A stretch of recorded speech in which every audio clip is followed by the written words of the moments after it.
Now, if we talk about greenhouses, first of all, farming has become very fashionable as a side business for many people in Kenya today. How much would it cost them to acquire a greenhouse in today's market? Greenhouse cost will depend on the size and type of the greenhouses and the guaranteed period of existence. But we have companies providing as cheap as 399,000 Kenya shillings for a greenhouse of 8 by 30 meters. Okay. Yes. All right. So that would be sort of the minimum investment they would have to make to get a greenhouse. Yes, at your own farm, because that is that is what we call a greenhouse, a farmer's greenhouse kit. It is made up of the greenhouse structure, the tunnel, the VP plastic, drip lines, and 1,000 water liter tank. Okay. Yes. All right. So you would give it to them fully functional, of course. Yes. But I do know that you deal with investments in greenhouses, you deal with construction, leasing, and also marketing of greenhouse products. Now, some people might think that there's a big difference between produce that comes from a greenhouse as opposed to a normal farm. Is there? Yes and no. The difference is that we have high quality produce from greenhouses. And the other difference is that the products for greenhouses grow faster than the ones that depend on rain. Okay, because you have all the controlled elements. Yes. Okay, and are there certain fruits or vegetables that thrive better in greenhouses? Yeah, we have some of the vegetables that do well in greenhouses. Like we have the tomatoes, we have strawberries, we have capsicums, we have even herbs. They will do well in greenhouse than in open field. Okay. Yes. So for somebody who just starts off with their greenhouse, they have certain challenges they face when they're beginning, especially when it comes to a lot of things like maintenance, wear and tear. So if there's somebody who is just starting out in this space, what are some of the greatest challenges they can face? One is adverse climatic weather conditions, because it will depend on where the greenhouse is. There are some places, but like for instance, when we do greenhouse to farmers, we check on the site, we do site assessment. We also do soil sampling, we collect soil samples, we do the analysis, because it's not all the soils that can support crop growth. Most of the farmers do not know the importance of soil testing. That is a very key factor when doing a greenhouse business. Yeah. Again, number two is where the greenhouse is located, because there can be some places where there is a lot of winds. Once you do your greenhouse, then the winds just blow it off. So it's important farmers to take care of the soils, and that we do in garden-scape greenhouses. Once we come to your farm and you want us to do your greenhouse, we have to start with the site assessment. We tell you, is this place ideal for greenhouse establishment? Yes. If yes, now we go to soil testing. We test the soil. So we know even if tomatoes do well in greenhouses, there are different types of tomatoes.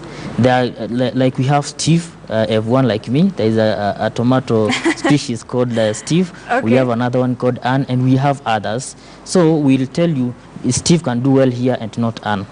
Yes. Wow, that's interesting. So what informed the choice of names of these tomatoes? I might not know. Okay, Yeah. that was of course on a lighter note. But have you seen growth of greenhouse uptake in Kenya over the last few years? Yes, we are saying that because of climatic changes, unpredictable weather patterns, like you've seen in the recent past, that we have not had enough rains for agriculture. And as we are saying, the research has it that by 2050, the population that we have right now in the whole world will be 50 times the ones that we have. It is estimated to be 9 billion people. This means that the only arable lands that we have in the world will have exerted pressure for farming. Like in Kenya, if we narrow down to Kenya, we'll find that 83% of the Kenyan land is semi-arid. Is arid and semi-arid areas, meaning we have 17%, and out of 17%, it's only 2% that is under irrigation. This means that every day, by 2009 census, we were 40 million. Right now, I don't know. These figures can double up. And it means that everybody hits.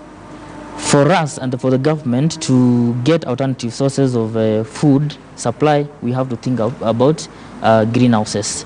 So now, due to that, we have seen farmers embracing this greenhouse technology, because we have to ensure we have continuous and all year round production of food. So it is not so much well embraced, but we are hoping because we have nothing else to do apart from now seeking alternative sources of food production, and which is greenhouse technologies. Okay. Yes. And so what sorts of technologies do greenhouses encompass to ensure that the produce that comes from them is of higher quality than what you'd be able to have without it?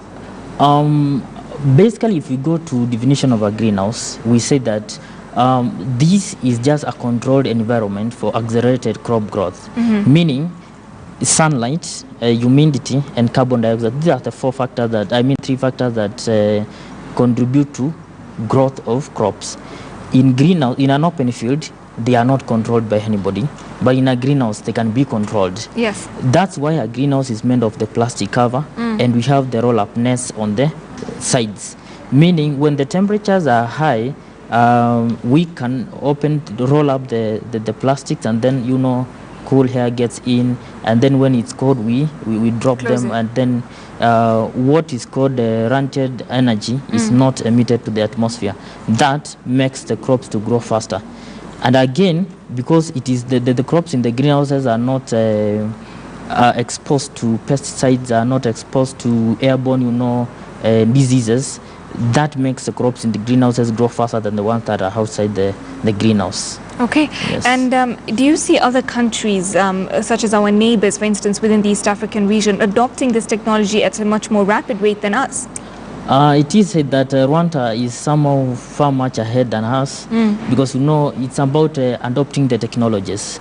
In Kenya, we have the experts, we have the brains in Kenya, but the adoption is somehow minimal. Okay. But we are hoping in the last few years as a company, we have seen people embracing this technology of greenhouses. So what kind of clients do you mostly attract? Is it the smallholder farmers? Is it those who have been around a lot? Or is it those who are just outliers and adventurous? For our company, I can say we are all round, because we have investments of as little as 50,000 Kenya shillings, whereby we say them you can own. We know it's expensive for you to get like 400,000 to establish a greenhouse at your farm. Again, it's also expensive to maintain the greenhouse at your farm if you don't have the techniques and the skills of greenhouse technologies. It is true that Goldenscape came up and introduced an unique concept that we call lease a greenhouse concept, whereby even you at a studio, you can still farm. You don't have land, maybe you are a foreigner, we say you can do it on phone. You just give us a phone call, bring you a 380,000, we do the farming for you. We manage the crops for you. We sell the produce for you, and you get the profits. So when it comes to marketing and access to markets, especially, what sorts of I would say standards do a lot of international export companies infiltrate into the market, so that those standards must be met for such farmers to be able to export their produce? There are set standards like we have the global gap. You must be global gap certified. You must get export license from HCD. You must also be certified by KEFIS. And for us, we are compliant for all that. Okay. Yes. So if I were to buy a greenhouse today and give you to manage it, then you would be the one to do all the other things, like getting the licenses and exporting, access to markets, all that? Yes. Wow, okay, that seems like a lot of work on your end. But thank you so much. Just your final thoughts, of course, on greenhouses in Kenya and their potential. What I might say is that we don't have another alternative other than to look of other sources of food production. If we rely on rain-fed agriculture, then we are going to fail as a nation. Everybody has to eat. We have 3 meals. We are saying by the hunger index of 2018, Kenya was still rated as one of the countries that are grappling with food insecurity.